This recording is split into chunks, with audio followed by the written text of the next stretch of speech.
These are moments when a mural is not just art. And then there's moments like this, where a mural becomes a memory, movement, and a mirror. Today, it's all three of these things. Because what you're going to see and what you're seeing is a sample up here on the wall. It's a story of scholars that you see here in front of you. It's a story of courage. It takes us back to May 2nd, 1963, to the Birmingham Children's March.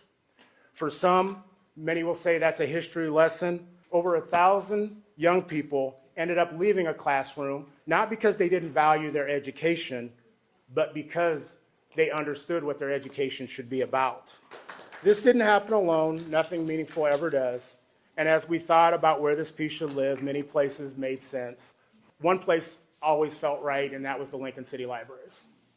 And I want to thank for their ongoing partnership, because this is a place that doesn't just hold books, it holds stories, a place that doesn't just share knowledge, it builds connections across generations, as you can see here today.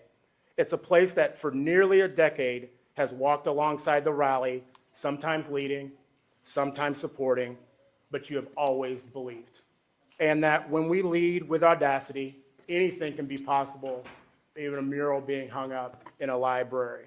As one of my favorite movies said, and the group sang, the 5 Heartbeats, they sang a song and they said, this mural is a start, but we haven't finished yet. So with that being said, thank you, and thank you.